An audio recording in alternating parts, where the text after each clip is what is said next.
This is Sudan. In this country, Russia is building its second naval base abroad.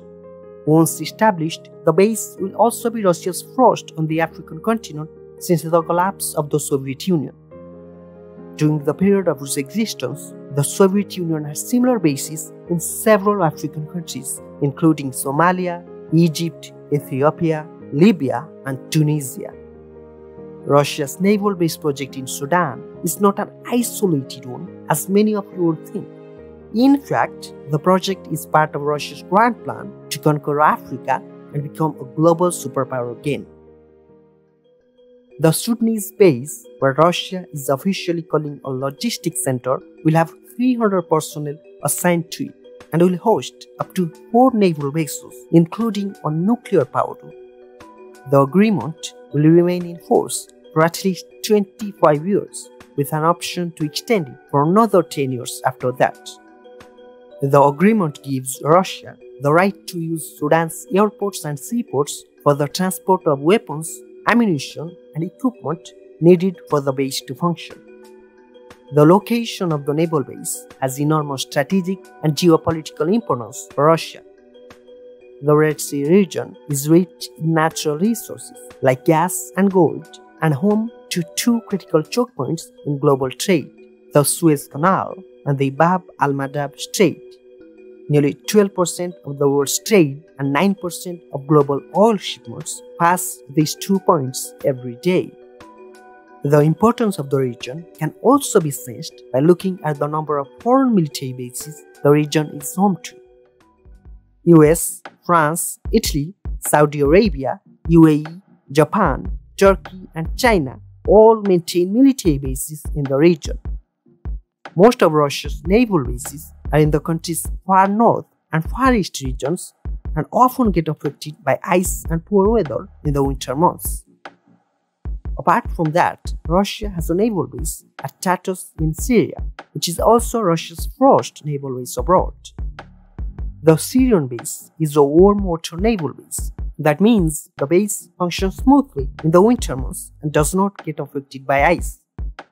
The Sudanese base would offer an opportunity for Russian warships sailing in and out of the Indian Ocean and the Red Sea to stop and replenish without them first having to try to reach Tartus, sailing all the way through the Red Sea, through the Suez Canal, and into the Eastern Mediterranean. To begin with, Russian influence and presence are not something new for the African continent.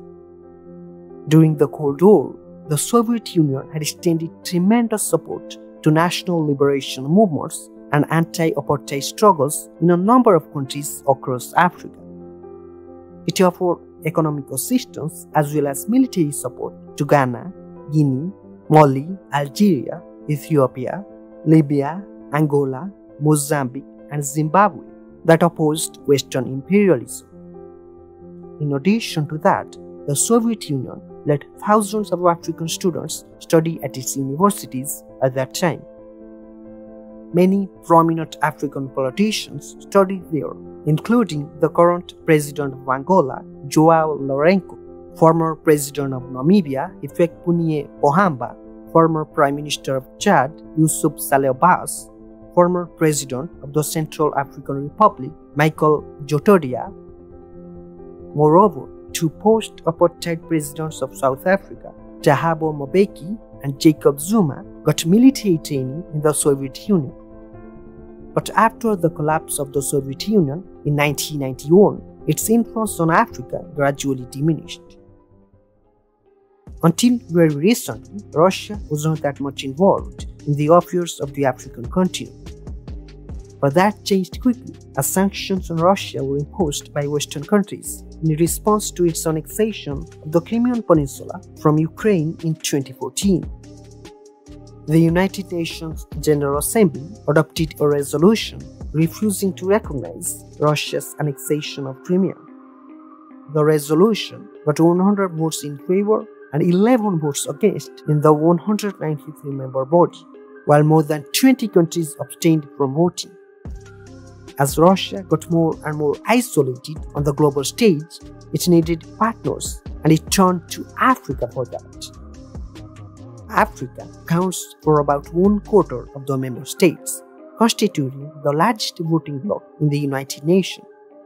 Since then, Russia has been able to garner the support of more and more African nations in the United Nations General Assembly. The majority of African nations have been routinely abstaining or voting in Russia's favor on motions about Russia's militarization of Crimea, the Black Sea, and the Sea of Azov.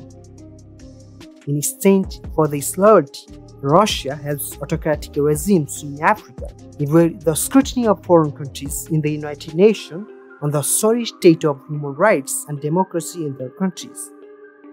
For instance, in June 2019, Russia, along with China, blocked a bid at the UN Security Council condemning Sudanese military's deadly crackdown on pro-democracy protesters that left more than 100 protesters dead. In October 2019, the first ever Russia-Africa Summit was held at the Russian resort city of Sochi. Representatives from all 54 African states, including 43 heads of state or government, attended the summit. The event was co-hosted by Russian President Vladimir Putin and Egyptian President Abdel Fattah el-Sisi. Nearly $12.5 billion worth of deals were signed, primarily involving defense contracts for the sale and purchase of arms. Since 2015, Russia has signed military cooperation agreements with 21 countries in Africa. Russia is Africa's biggest supplier of arms.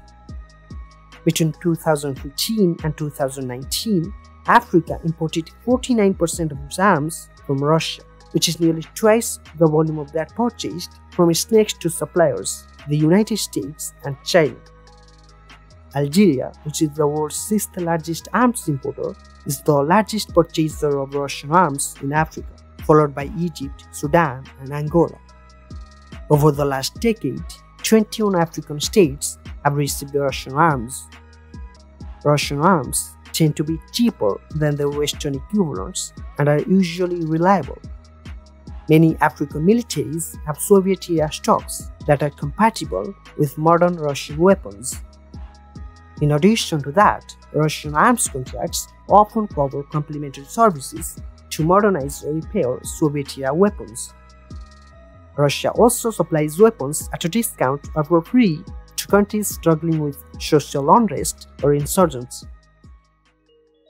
Apart from weapons and ammunition, African countries also seek Russia's help in providing training to their security forces and fighting militancy and terrorism on the ground.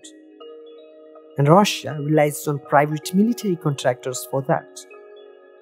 Among all the Russian private military contractors, the Wagner Group is the most prominent one.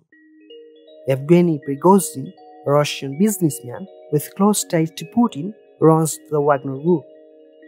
Created in 2014, the group assisted irregular Russian troops during its annexation of Crimea. The most notable presence of the group, however, has taken place in Syria and Libya, where Russia has actively participated in the civil war.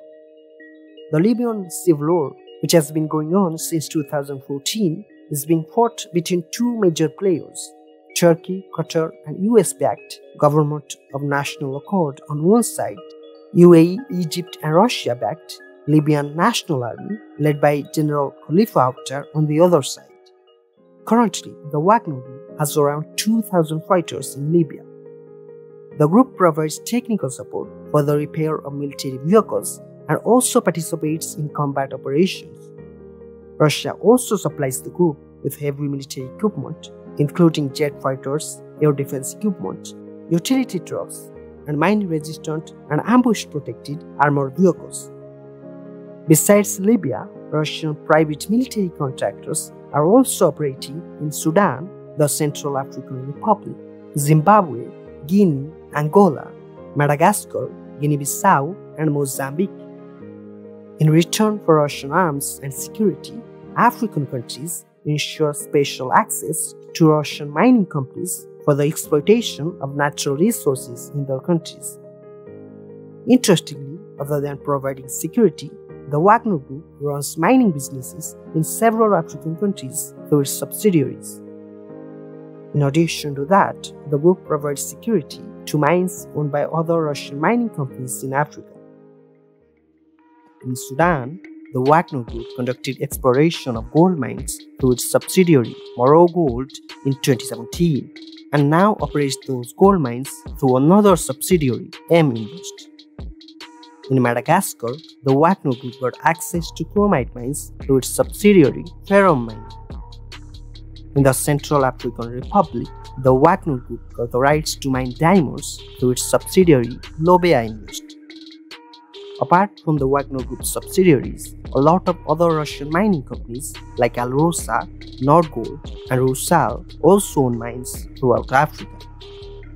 In 2019, the Angolan government announced Russian diamond giant Alrosa to be mining diamonds at the Loxi mine located in the country's eastern Lundasal province. In Zimbabwe, Great Dyke Investments, a joint venture between Russia's VI Holding and Zimbabwe's Landela mining venture, plans to start mining platinum ore in 2022 at the Darwendal mine, located about 65 kilometers from capital Harare. The joint venture has already spent $100 million on geological exploration and construction of mining infrastructure. Russian aluminum giant Rusal owns bauxite mines and an aluminum refinery complex through its subsidiaries Kinta Bauxite Company and Tian Tian Bauxite Company in Guinea, which has the world's largest bauxite reserves. Rusal also owns an aluminum smelter in Nigeria. In Burkina Faso, Russian gold producer Nordgold owns the Buli, Bisa, and Taparko gold deposits.